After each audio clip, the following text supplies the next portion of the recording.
Hotel intercontinental NCP ও বিডার চেয়ারম্যানের সাথে সাক্ষাতের পর এখন বঙ্গভবনে রাষ্ট্রপতির সঙ্গে বৈঠক করছেন ভুটানের প্রধানমন্ত্রী শেরিং তোগবে।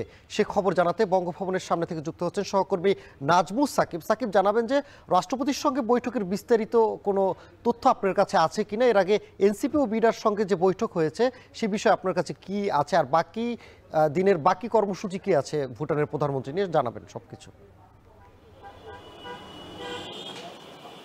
রাষ্ট্রপতির খবরটি দিয়ে শুরু করতে চাই। ঠিক কিছুক্ষণ আগে মোহাম্মদ শাহাবুদ্দিন, যিনি রাষ্ট্রপতি, তার কাছে কিন্তু দেখা করার জন্য ভুটানের যিনি প্রধানমন্ত্রী শেরিং তোবগে, তিনি কিন্তু এসে পৌঁছেছেন। সেটা ঠিক 12টার আগে কয়েক মিনিট আগে, এবং ঠিক 12টা নাগাদই কিন্তু বৈঠকটি শুরু হয়ে গিয়েছে এবং সেই বৈঠকটি চলার কথা 12টা 20 পর্যন্ত। এবং সেখানে কিন্তু যে বইটি রাখা আছে সেখানেও কিন্তু যিনি ভুটানের প্রধানমন্ত্রী তার একটি স্বাক্ষর করার কথা রয়েছে।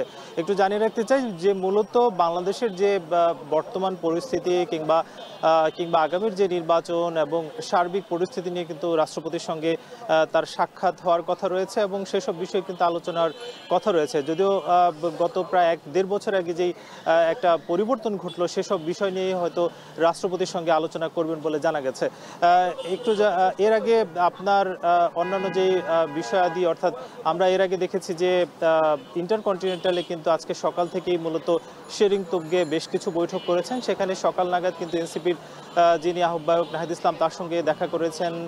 নাহিদ ইসলাম দেখা করে যেই বর্তমান পরিস্থিতি এবং রাজনৈতিক পরিস্থিতি, আগামী নির্বাচন, সেসব বিষয় নিয়ে কিন্তু তার সঙ্গে কথা হয়েছে। তার পরপরই কিন্তু যিনি বিডার নির্বাহী চেয়ারম্যান আশিক চৌধুরী, তার সঙ্গে একটি বৈঠক ছিল। সেই বৈঠকে মূলত ভুটান এবং বাংলাদেশের যেই দ্বিপাক্ষিক ব্যবসা বাণিজ্য, বিনিয়োগ, সেসব বিষয় নিয়ে কিন্তু আলোচনা হয়েছে এবং ভুটানের কোন কোন খাতে বাংলাদেশ তারা বিনিয়োগ করতে পারে সেসব বিষয় নিয়ে কিন্তু দৃষ্টি আকর্ষণ করা হয়েছে। এর বাইরেও আমরা দেখেছি যে মূলত চিকিৎসা কিংবা স্বাস্থ্য খাতে বেশ ভুটানের আসলে আগ্রহ আছে।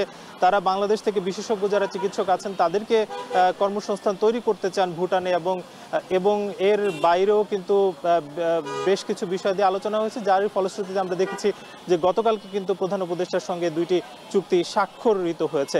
আজকের বাকি যে কর্মসূচি, সেখানে কিন্তু দুপুরের পর ইন্টারকন্টিনেন্টালে আরও 2টি প্রোগ্রাম আছে ব্যবসায়ীদের সঙ্গে এবং জামাতের সঙ্গে, এবং বিকেল নাগাদ কিন্তু বিএনপির চেয়ারপারসনের কার্যালয়ে একটি বৈঠক হওয়ার কথা রয়েছে শেরিং তোবগের সঙ্গে, বিএনপির যে দলের অন্যান্য স্থায়ী কমিটির সদস্য আছে তাদের সঙ্গে।